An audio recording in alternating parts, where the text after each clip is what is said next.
Hello and welcome to the Change Gang podcast with me, your host, Laura Ordile. I'm here to help you hold on to your sanity and your soul as you move through big change.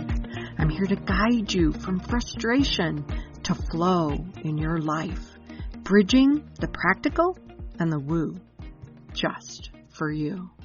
Let's go. All right, welcome to the week. I have the amazing Mielle Fox back with me, and we are going to chat about numerology today. I want to dig in a little bit with that. She is an amazing person. She's an energy navigator, aligned wellness coach, spirit geek. I love the spirit geek part. Welcome, Mielle. I'm glad you're here. Thanks for having me. It's so funny. People are like, describe yourself. You're like, It gets complicated, right? You know, like, how do you describe yourself? I'm 5'2", I have purple hair, you know, I'm this, I'm that. That's not really who you are. That's like the characteristics of what you look like, but it's not like who you are. Yes. So I think it's really hilarious. Oh, thank you. For those of you who can see it, it's very purple. I just think it's hilarious. So, you know, it's so funny because energetics navigator, sure, it's something I do. Advanced numerologist, it's something I do. Aligned wellness coach, it's something I do. But it's not necessarily everything I am, right? It's a little bit. So thank you for that. Thank you. I know we have to term I've changed my term so many times. I was a transformational coach. I was a success coach. I think a magical mindset mentor. Now I think I'm just a mindset mentor.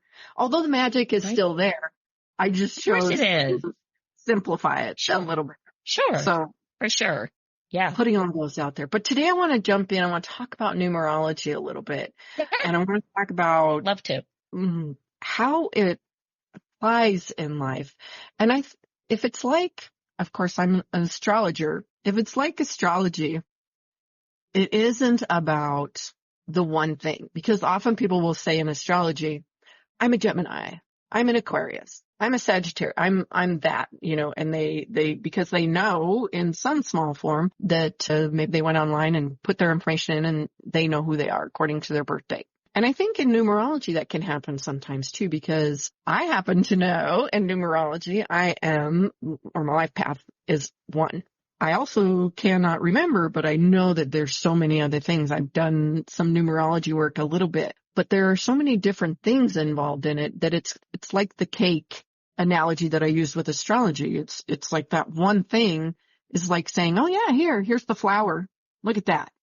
But that's not the whole piece of the cake. That's not the whole way of being in that cake. Is that a little bit about what? Absolutely. Yeah. So I'll give you just a quickie overview on what my take on numerology is and how I approach numerology.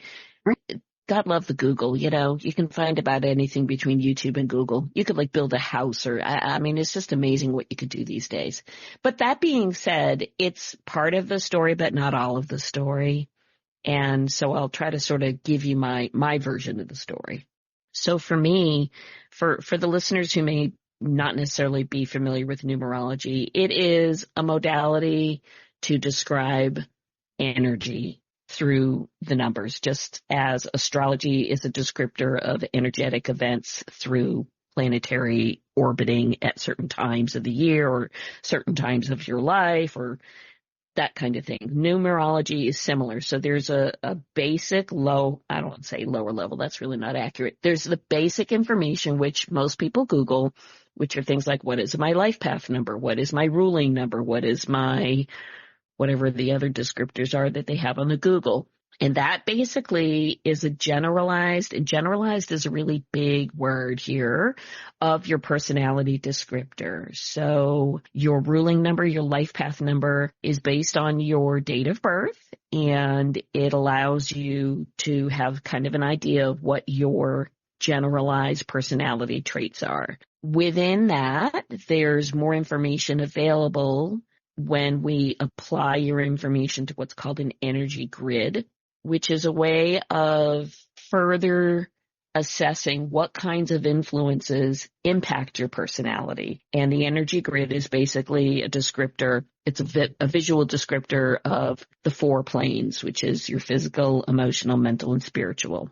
The information I'm sharing with you now is what's called your personally coded information. There's also, on top of all that, universal energies. And so we can talk about cycles, various seasons of our life, and they're very predictable and they're very patterned depending on when you're born. Not predictable, and this is what's going to happen like a psychic reading, but there's a predictability in that everything as soul in a 3D being is based on a cycle. We basically go through, think of rings on a tree. We go through these repetitive spiraling cycles as we go from birth to leaving Earth. There's then the next level of numerology, which is what we refer to as advanced numerology or forecasting or quantum numerology. And that is really based on a more in-depth application of the energy of the numbers as they move through our planetary seasons.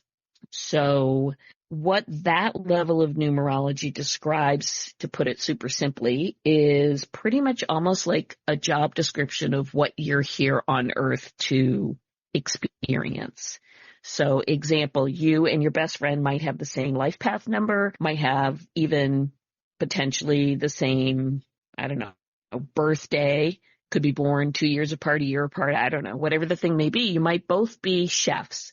You might be a chef in a 5-star restaurant based on your advanced numerology, and your pal might be a chef for the U.S. military making camp food. I don't know.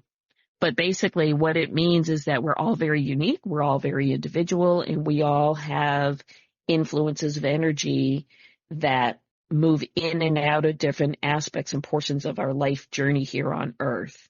And so what I do is I take that information and I basically translate it and provide you with information about, within the context of what you're questioning, how can you use what you know to be coded to you, as well as where are you in your cycle, let's say, to navigate challenges that you feel you may be experiencing, or to navigate visions you choose to be searching. So it's basically the language. Yeah. It's a lot of layers. So my analogy is, think of the way waves come to and from the shore. So you don't just have one wave. You have many waves that some started hundreds and thousands of miles out in the sea and have made their way to shore. And then you have smaller waves that have incrementally made their way because maybe they've been splashed against or interacted with another wave. And so it's a lot of interwoven and overlapping energies, both universal or environmental and personal, that are impacting us daily. That makes sense. Yeah. And if you're helping someone and you're doing numerology as a part of it, we're coming into a new year. So we're coming into a new energy with 2024.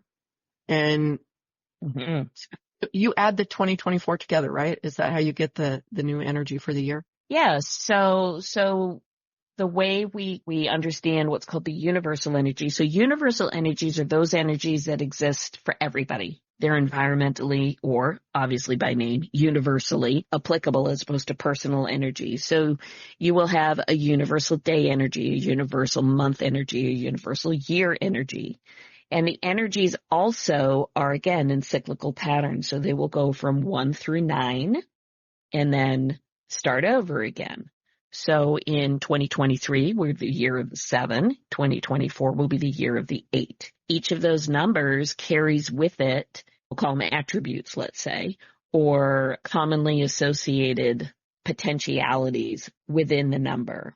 And I'll back up a little bit. Every number holds a spectrum of energy that we can choose to engage in, a lower end or a disempowering end, a not so kind of like a sluggy, sloshy, messy end, and then a higher end of the spectrum being your empowering, your engaging, your higher vibrational expression of an energy. So for every number, think of a scale 0 to 10 or high to low or whatever the thing is, you have a range within that number of how do we as humans choose to use that energy or not use that energy. as Well, we I think move through. we do choose. And then Mm. once you are in that universal energy for everything, and then you step into the layer of the personal. So maybe for you, it's going to be, I'll pick one, like a 3-year, depending on your personal information. And then when you do that, I would gather you take that information and say, okay, what does 3 represent? Tell me real quick.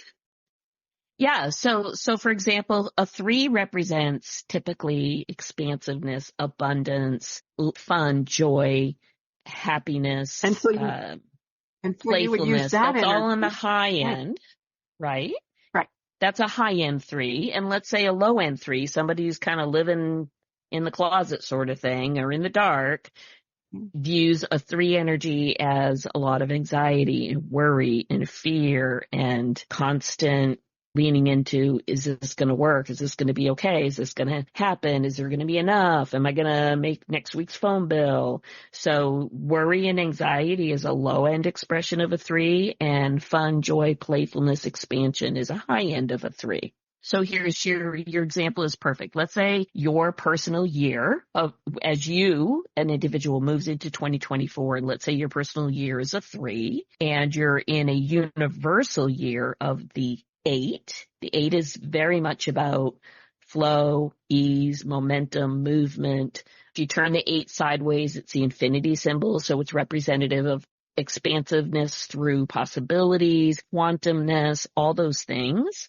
So if you're in your personal year of a 3 and a universal year of an 8, you could certainly view that as, wow, I'm going to have, an amazing possible year for me personally, professionally, or otherwise, of having so much fun and joy.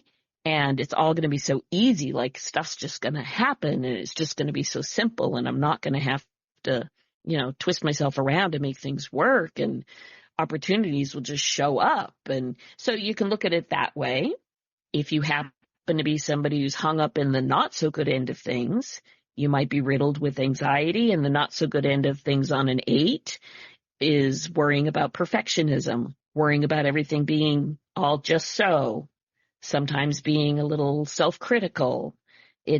So for each energy, there's a lot that can play into it. That's why that's when people say, can you do forecasting for me? I have folks that want their year ahead forecast done. And so I go into their next year and we go through all their seasons and all of their potential expressions and talk about what part of the year might be a good part of the year for them to harness X, Y, Z. But again, that's just based on the context of the conversation, it's an opportunity to use those energies as you see fit. If you choose to, be an ostrich with your head in the sand, you're not going to necessarily take advantage of all the good stuff. If you choose to go the other way, well, sure. Yeah. Yeah. Well, and I believe that's all forecasting, psychic, intuitive, all of it is all based on possibility, is all based on what you lean into. Astrology is the same. When I'm talking to somebody about the energy of who they are, I actually had a friend she was dating a twin, and she said, why are they have the same birthday? They're like a minute apart or however many minutes apart, but they're so different. And I said, because they're probably, I said, we talked about it. And I said, this person's like this, right? And she said, yeah. I said, I bet money the other person is closer to this. And she said, yeah. I said, because this one is, number one, leaning into the positive side, the energy that if they really want to move forward, they're in that energy. And the other one is really leaning into the negativity, the difficult parts of it, and they're struggling and they're having a hard time. It's all in how we use the energy and the possibilities that are there. Just like you talk about, being a 3 in an 8 year, the possibilities are amazing. And if you see yourself drifting in one direction, you have the awareness there of what the potential is. So do you want to lean into it? Do you want to? Yeah, it's very much like, you turn on the weather and the weather dude says, oh, hey, we have an 80% chance of rain today and 20% chance of whatever. But we're really not sure because the front might move this way or that way. And, it's Tuesday and blah, blah, blah, whatever they tell you. So you might throw your raincoat in your car. You might take your umbrella. You might never open your umbrella. You might need your umbrella. But if you had not watched the weather forecast, you might not have even put the umbrella in your vehicle. And so what forecasting does for you is it doesn't predict. It just gives you an awareness of what might be available so that you can be better prepared. You know there's a possibility of rain that day, you're going to put the umbrella in the car. That's all. And It's pretty, that's the gist. Yeah. That's key though, I think, because if we are, I get stuck on this word awareness, but it's the truth. If we have the awareness of what the potential is, what the possibility is, even if it's a hard one, people would freak out sometimes. I do cards as well. And there's cards that come up and they're difficult energy cards. That's something that's one example is like the Tower in tarot, it comes up and it's like, you were going to say the Tower. Everything's, going to fall apart. Everything's going to go horrible. And it's like, not necessarily. It might mean that there are some things coming your way and they are going to change and maybe it is going to turn things upside down for you. But if you're aware of that, if you know that that's coming, then you can move into that situation prepared and ready and not have the anxiety, not have the freak out, not dig into that. Instead, you're in that aware mode, you're in that observer mode and going, oh, here it is. Now I can navigate around it. That's magic. Yeah, I think there's two pieces. There's here it is, now I can navigate. But the other piece is from a global or a universal or galactic, whatever perspective you want to call it, in order for something new to be created, in order for a new direction to be expressed, sometimes the old needs to be broken down. Sometimes what we see, example with a Tower card, is not doom and gloom, oh my gosh, this is going to be horrible. It's be prepared, there may be changes coming. And what may in the moment seem, oh my gosh, the bricks are all falling down. Well, if you had a wall of bricks and all your bricks were able to come down, you could either build a different kind of a wall, you could build a taller wall, a shorter wall, you could not build a wall at all. That wall may become a doorway. So it's all in being open to be curious about the possibilities. Like, is this really doom and gloom, or is this maybe not doom and gloom? And this is something that I'm ready for, that I've been waiting for, and I just haven't really made that active step. So thanks, universe is taking care of it for me. So that's part one. But part two, I really want to say, and I love this because again, I think everybody receives messages differently. And whether you follow tarot or oracle or pendulum or crystals or numerology or astrology or I could go on forever, there's not a right and a wrong. It's not, again, an adamant, like, this is what's going to happen and there's no other way. This is it.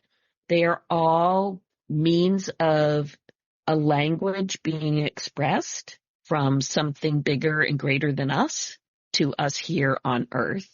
And what you choose to do with it is up to you. Whether you choose to listen to your mind or your heart is on you. But the reality is soul and divine don't speak English or Farsi or Spanish.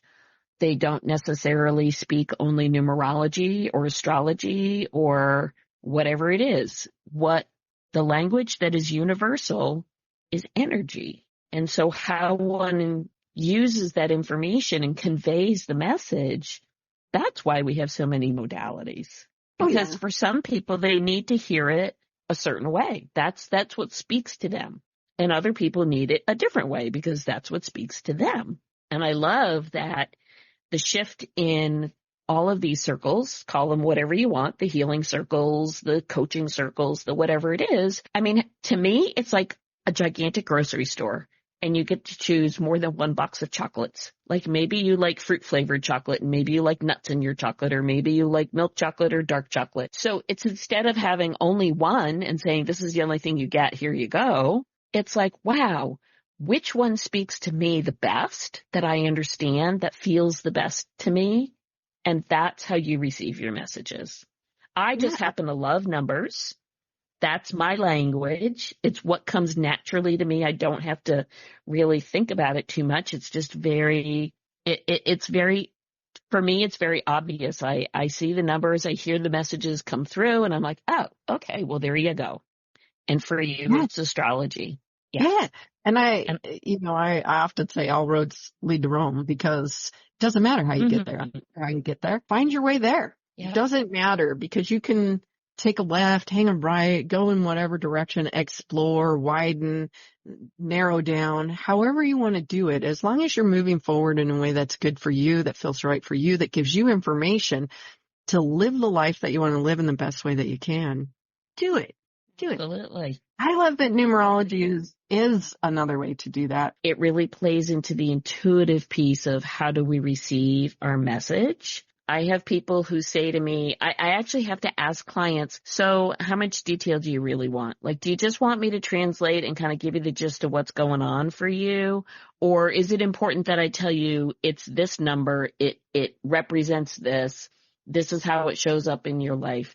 Honestly, I have the people who are very interested in lots of knowledge want every detail. And the problem is it's like a rabbit hole. It gets very convoluted and complex. And sometimes they get lost in the overwhelm of the detail of the information. Absolutely. So there are other folks who are like, yeah, I don't need to necessarily know the equations and I don't need to know the actual numbers. I just need to know, how does this impact my life? How does this help me move forward through this problem I'm having?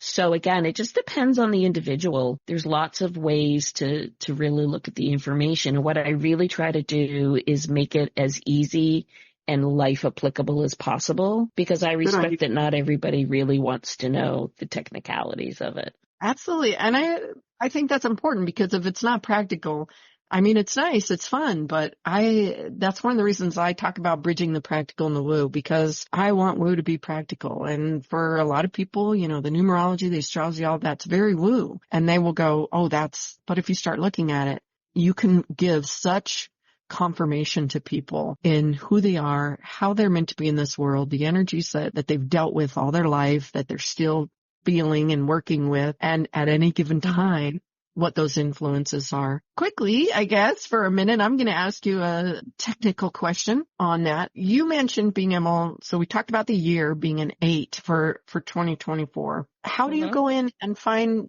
like the energy for the month? Do you take the first day? Like, do you do 1/1/2024 and you add the numbers up and then you do it down the line? Your universal day energy. Yeah. And this isn't any magic secret. You can find this on the Google. So what I will say to you is it's not like I own information that nobody else owns. That's not true. Anybody can learn this. The practicality of it, or the beauty of it, or what makes one person choose one numerologist over another, whatever the thing is the interpretation. It's in the interpretation, the exchange of information and the conversation. But the actual mechanics, the data points, anybody can do that. It's not. Is that how you do that though? So like universal day.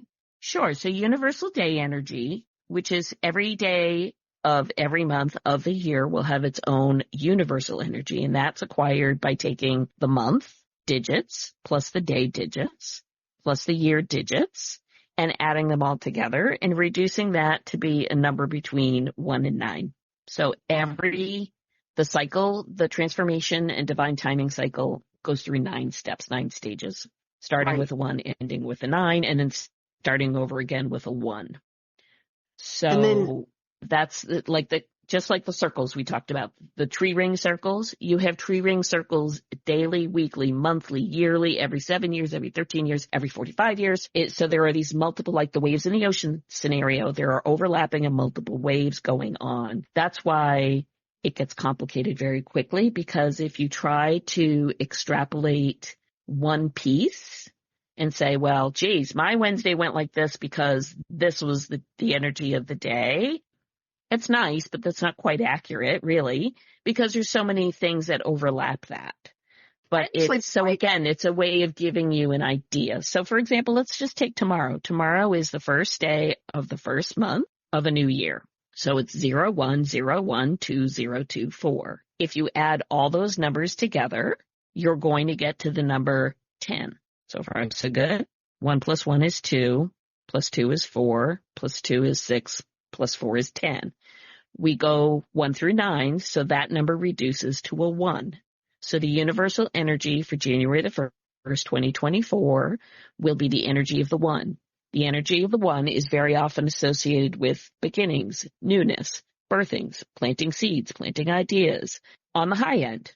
On the not so high end, it can give people a sense of being alone, separateness, singularity, those kinds of things. So again, just even the energy of the day, depending on the human and how they're navigating life, can give them a sense of, oh, do I feel like this or do I feel like that? So for example, let's say you're in business and you have these great ideas that you want to bring forward. You might find using a one energy day is a great way to sit down and brainstorm possibly new offerings for your clients, let's say, or a new way to show up on your social media feed, or I don't know, anything really. Example, a two energy day. The two is about connection and collaboration. It's also about self-reflection. So a two energy day might be a great day for communication, to have a conversation with somebody, to meet new friends, or to sit down and take a look at yourself and go, hey, I wonder what else I could be doing here. What am I not looking at for myself? So each number has a representation, and how you decide you want to work with that number may shift your day. Yeah. Well, and that can be brought out into all the cycles. I think something you said in there is kind of key, because recently I had a situation with the astrology side of things where I saw people saying my Saturn is conjunct my moon in the 7th house, and that's why I am this way, or that I have to deal with that. And I am like, yeah, that is that way. And it's that way for you to have knowledge that energy might be a part of you, but you don't get to say or blame or claim, oh, this is how it is. And instead you choose to be in the flow and work with the energy. And you kind of said that a little bit about, I don't even know how you said it, but it caught my attention. And it was that where it's not about saying it's a one energy day, and so it's going to be like this. No, it's a one energy day, and there's all kinds of possibility for it to be this way or this way. You choose, you move into that energy and you use it. But if you're going to just say, oh, it's a one energy and I don't want to go out in the world today, so that's why I'm not going out in the world. I don't like that. I don't think it's meant to be that way in any of the modalities. It's not. But what you are absolutely expressing is the role we as humans play in having free will and choice. Mm-hmm. So at the end of this, what you've got to really remember is our being, our soul essence has chosen to spend some time in this human expression here on Earth School to experience Earth, to experience humanness in 3D. And as a result of that, we have the capacity to choose and make decisions and choices that either work in alignment with our higher self or not in alignment with our higher self. Most often not in alignment with your higher self is typically the part of your mind we call your ego doing a lot of talking. And the job of that part of your mind is set up to protect you. The difficulty of the phrase to protect you is we assume that's forever, and it isn't. It means that you have developed some of those mind beliefs over your lifetime, and they have absolutely served for sure when they needed to, but that doesn't equal they need to be present for the duration of your time here on Earth. And you don't throw them out in the trash, but you certainly have that awareness to say, oh, this worked really great when I was 10 because I needed that thought. But at 60, I don't really need that thought because it doesn't move me forward in my personal growth. So thank you for showing up, but hang out in the corner for a little bit. Appreciate you, but I'm going to come up with a different thought that works much better for me at 60. Yeah. And so that free will and choice to leverage how the energy shows up is on us in our little 3D-ness to hopefully be the observer versus just a character in the play. Yes. And make a choice that helps us move forward, that helps us really tune into who are we at our deepest place, at our deepest core? What whispers have we not been hearing because we've been too busy talking over? Right. Yes. So the energy allows us to just have some information so that we can make more informed choices that work for our betterment. Absolutely. And if you are interested in one of the, if you're interested in numerology, explore it a little bit, but then absolutely go to someone like you, Mielle, who does look at the wholeness of all of it and is able to explain some things, to tell you things about yourself that will make a difference. And I believe when you're doing that kind of work, like you mentioned the intuitive part coming in, and when you look at it, when you see the life path and the mix of something coming in later, you see it in a way that allows you to talk with the person and say, here's how I see this coming together, where they might just look at it and go, oh, it says this. How do I connect that? Or that just sits next to each other. Instead, you show the blending of it through that intuition. And I think that when you reach out to someone to do a chart like you do, or to do the work, it does bring that flavor of the individual like you or I that sits down and says, ooh, here's what's coming up with this. And it's going to be different than what anyone else comes up with.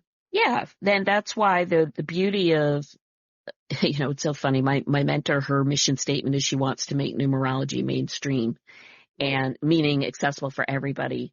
And I love that. And I love the way she brings it forward in her business, because she really brings it forward in a way that everybody can access numbers and understand it on a level that fits for them. Yeah. And you don't have to have a PhD in numerology to do this by any means. But then there are the numerologists like myself that really like to kick it up a notch and take it in a different direction. And as much as I would love for everybody to go mainstream with numerology, I fully understand that's not everybody's groove, and that's great, which is fine, because there are plenty of people like me who do that for you. But what I really value there is that if someone can be open enough to accept that there's something bigger than us, and how can we tune in to hear that?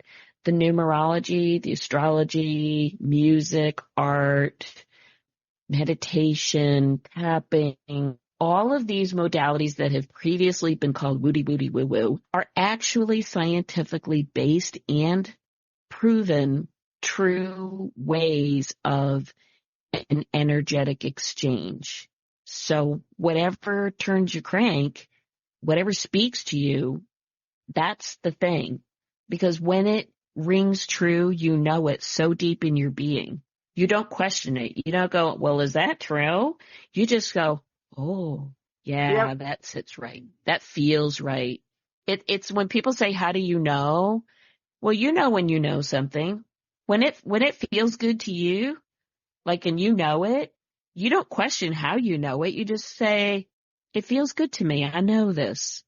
Yep. And it's the same thing with however you find your language, whatever that is. You're right. You'll know. And I love that it's just, ooh, that's right. That seems good and right. And when you feel that, it feels right. Yeah. You feel that. You feel that as a, you almost feel it like, what's a nice way to say it? It's almost like a calm nothingness.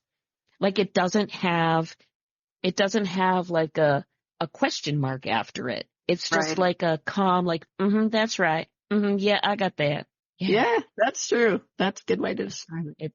Well, thank you so much, Mielle, for all you're welcome. It's so fascinating to me, and I love it. And I love that we're coming into a new year and a new energy and all the possibility that's in that. So thank you for sharing that with us. And so tell people how they can connect. Sure. So I'll tell anybody who's really into the numerology end of things, the best way to kind of catch daily or almost daily tidbits here and there is I have a private Facebook group called Fox Den Energetics. You just jump on and ask to be invited, and I'll let you in, of course, like open the door, come on in. if you're interested in a little more detail, my website, www.foxdenenergetics.com, has a little tab that says like, I don't know, services or resources or something like that on it. You'll find it. And it has a little descriptor of the different energetic blueprints that I'm happy to work for anybody. Yeah, I just sort of jump on here and there and talk energy all over. And of course, you can catch me on the podcast. We talk energy there too. Energy, the Untamed Heart on Spotify. There you go. Thank you. Perfect. Thank you so much. I hope thank you. That the right people connect with you, come find you, and get to enjoy the conversation with you that I've had such a great time having with you in all the different ways that we've connected. Thank you. I love it. Thank you. Thank you so much. It is fun. I love conversation. Okay. Head off into the week and have a wonderful one, Change Gang. And I hope that you meet me right here, same time next week. Ciao. I hope today's episode was interesting to you in some way and fun. If so, hey, find someone to share it with.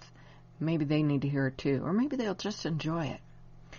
If you'd like, go ahead and grab my tips on supercharging your success. It includes a free short meditation to do just that. You can find that at bit.ly/supercharge your success. Until next time, happy day.